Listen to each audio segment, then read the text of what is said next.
भगवान श्री कृष्ण जन्म से पूर्व सभी देवताओं ने गर्भस्थ परमेश्वर की स्तुति की थी और भगवान के सारे दिव्य गुणों को बताया था।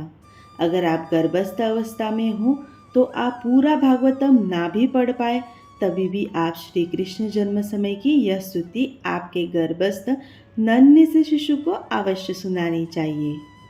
भागवत पुराण के 10वें स्कंद के दूसरे अध्याय में यह प्रसंग आता है कि किस प्रकार सारे देवताओं ने माता देवकी की गर्भस्थ शिशु की स्तुति की गई और उनके सारे स्वरूप का वर्णन किया। भगवान के सभी दिव्य गुणों को बताया गया। आज हर एक गर्भवती माता अपने गर्भस्थ शिशु को भगवान श्री कृष्ण की यह स्तुति सुनाने जा रही है, ताकि वो भी भगवान श्री कृष्ण की नन्ही लीलाएं देख के आनंदित हो और उसका गर्भस्थ विकास भी अच्छे से हो। गर्भ संस्कार में यह माना जाता है, आप जैसा सोचती है, जैसे गुणों को चाहती है, आपकी संतान उन्हीं गुणों को लेके जन्म लेती है। इसलिए इस समय नित्य भगवान का स्वरूप गर्भस्थ शिशु को अवश्य सुनाना चाहिए। गर्भवती माता यह स्तुति करती है तो गर्भस्थ शिशु भी आनंदित होता है और उसके गर्भस्थ विकास भी अच्छे से होता है। भगवान श्री कृष्ण की यह स्तुति गर्भवती माता सुनती है या फिर करती है तो अवश्य ही उनके जीवन में भगवान श्री कृष्ण गुणों वाली ही संतान आती है। भगवान श्री कृष्ण की जन्म स्तुति को आरंभ करते हैं और आपके गर्भस्थ नन्हे से शिशु को भी यह सुनाते हैं। पुराणों में बताया गया है, माता देवकी और वासुदेव पूर्व जन्म में देव माता अदिति और राजा कश्यप थे। तब उन्होंने भगवान श्री हरि की घोर तपस्या की और उन पे प्रसन्न होकर भगवान श्री विष्णु ने उन्हें यह आशीर्वाद दिया कि वह उनके घर में जरूर जन्म लेंगे। आज वह समय आ गया है। माता देवकी के गर्भस्थ में स्वयं भगवान श्री विष्णु विराजित है। उन्हीं की नन्ही लीलाएं देखने के लिए सभी देवतागण आनंदित तथा उत्साहित थे। यह गर्भस्थ स्तुति भगवान श्री कृष्ण के जन्म से पूर्व सभी देवताओं ने कारावास में की थी। अगर गर्भवती माता इसे हर रोज सुने या फिर पढ़े तो वह अपने गर्भस्थ शिशु में उन्हीं गुणों को ढाल सकती है। आइए श्रद्धापूर्वक पाठ का प्रारंभ करते हैं। सर्वप्रथम परीक्षित जी भागवत पुराण के 25वें और 26वें श्लोक में कहते हैं, श्री हरि लीला दर्शन हेतु भगवान शंकर, ब्रह्मा जी, नारद आदि ऋषि कंस के कैद खाने में आए। वहाँ श्री हरि को देखकर वह यह स्तुति करने लगे, प्रभु आप ही सत्य संकल्प हो, आप ही सत्य स्वरूप हो। सृष्टि के पूर्व, प्रलय के पश्चात तथा इस दशमान जगत के स्थिति में तीनों ही अवस्था में सिर्फ आप ही सत्य हो तथा पृथ्वी, जल, अग्नि, वायु, आकाश यह 5 दृश्यमान सत्य भी आपके ही स्वरूप है। हे प्रभु, आप ही दृश्यमान जगत के शाश्वत है, जो कभी न मिटता वह रूप है। हे श्री हरि, हम सभी बस आपके सत्य स्वरूप के ही शरण आए हैं।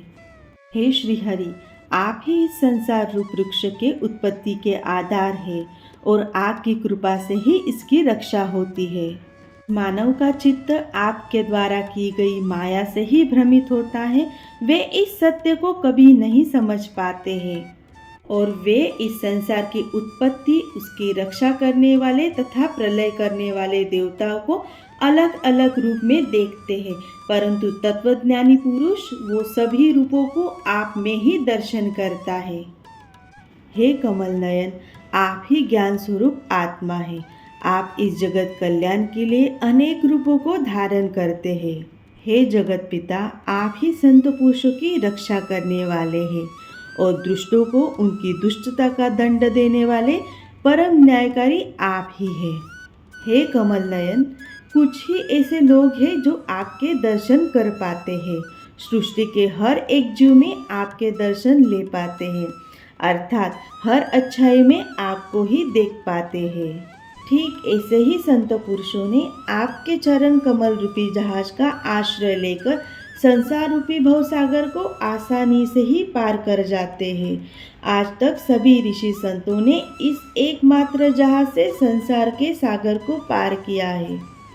हे परम स्वरूप परमात्मा, आपके भक्तजन इस जगत में प्रेमी, सच्चे, दयावान तथा परोपकारी होते हैं। वे स्वयं इस भयंकर और कष्ट रूपी संसार के सागर को पार करते हैं, किंतु औरों के कल्याण के लिए भी यहाँ आपके चरण कमल की नौका स्थापित कर जाते हैं। वास्तव में ऐसे संत पुरुषों पर आपकी महान कृपा होती है। हे भगवान, जो आपके अपने प्रियजन होते हैं, जिन्होंने आपके चरणों में अपनी सच्ची प्रीति जोड़ रखी है, वे कभी भी उन ज्ञानी अभिमानी पुरुषों की तरह अपने मार्ग से विचलित नहीं होते और अपने परम लक्ष्य को ही पाते हैं। हे प्रभु, वे बड़े बड़े विघ्न डालने वाले सेना के सरदारों के सर पर भी निर्भयता से पाँव रखकर गुजर जाते हैं। कोई भी विघ्न उनके मार्ग में रुकावट नहीं डाल सकता, क्योंकि उनके रक्षक भी आप ही होते हैं। हे प्रभु, आप ही संसार के समस्त देहधारियों को परम कल्याण प्रदान करने वाले विशुद्ध सात्विक सच्चिदानंदमय परम दिव्य मंगल रूप है। उस रूप के प्रकट होने से ही आपके भक्त वेद, कर्मकांड, अष्टांग योग, तपस्या और समाधि के द्वारा आपकी आराधना करते हैं। हे प्रभु, आप सबके विधाता हैं। यदि आपका यह विशुद्ध स्वरूप ना हो तो अज्ञान और उसके द्वारा होने वाले दुष्प्रभाव को नष्ट करने वाली शक्ति किसी के भी पास नहीं होगी। वास्तव में जगत में दिखने वाले तीनों गुण सत्य, रज, तम आपके ही है और आपके द्वारा ही प्रकाशित होते हैं। यह सत्य है, परंतु इन गुणों के प्रकाश से भी आपके स्वरूप का केवल अनुमान ही होता है, आपके वास्तविक रूप का साक्षात्कार नहीं होता है। हे भगवान, मंत्र और वेदवाणी के द्वारा भी आपके स्वरूप को पहचाना नहीं जा सकता, क्योंकि उनके भी आप साक्षी हैं। इसलिए आपके गुण, जन्म और कर्म के द्वारा भी आपको पहचाना नहीं जा सकता। फिर भी हे प्रभु, आपके भक्तजन आपकी उपासना और ध्यान में आपका दर्शन पाते हैं। देखा गया है, जो पुरुष आपके मंगलमय नामों और रूपों का श्रवण, कीर्तन, स्मरण तथा ध्यान करता है और आपके चरण कमलों की सेवा में ही मन लगाए रहता है, उसे फिर जन्म मृत्यु रूप संसार के चक्र में नहीं आना पड़ता। संपूर्ण दुखों को हरने वाले भगवान आप सर्वेश्वर हैं। यह पृथ्वी तो आपके चरण कमल ही है। आपके अवतार से इसका भार दूर हो गया। धन्य है प्रभु, हमारे लिए तो यह बड़े सौभाग्य की बात है कि हम लोग आपके सुंदर सुंदर चिन्हों से युक्त चरण कमलों के द्वारा विभूषित पृथ्वी को देखेंगे और स्वर्ग लोक को भी आपके कृपा से कृतज्ञता करेंगे। प्रभु, आप अजन्मा हैं, अर्थात आपका कभी जन्म नहीं होता। फिर भी यदि आपके जन्म के कारण के संबंध में हम कोई तर्क न करें तो यह कह सकते हैं कि यह आपकी लीला का विनोद है। ऐसा कहने का कारण यह है कि आप तो जन्म मरण से रहित शाश्वत सच्चिदानंद स्वरूप है। इस जगत की उत्पत्ति, स्थिति तथा प्रलय सब कुछ आप में ही स्थापित है। हे प्रभु, आपने जैसे अनेक बार अनेक रूप धारण करके हम लोगों की और तीनों लोगों की रक्षा की है, वैसे ही आप इस बार पृथ्वी का भी भार हरण कीजिए। हे यदुनंदन, हम आपके चरणों में वंदन करते हैं। सभी देवता माता देवकी को संबोधित करके, माता जी, यह बड़े सौभाग्य की बात है कि आपके कोप में हम सबका कल्याण करने के लिए स्वयं भगवान पुरुषोत्तम अपने ज्ञान, बल आदि अंशों के साथ पधारे हैं। हे माता देवकी, आप अब कंस से तनिक भी ना डरिए। अब तो वह कुछ ही दिनों का मेहमान है। आपका पुत्र यदुवंश की रक्षा करेगा। माँ, वह पूरे जगत का कल्याण करेगा। संपूर्ण पृथ्वी प्रभु की आभारी युगों युगों तक रहेगी। ऐसे परम कल्याणकारी प्रभु की हम नित्य स्तुति गाते हैं। हे देवकी नंदन, हे कमल नयन, आपको हम नमन वंदन करते हैं। ओम कृष्णाय नमः।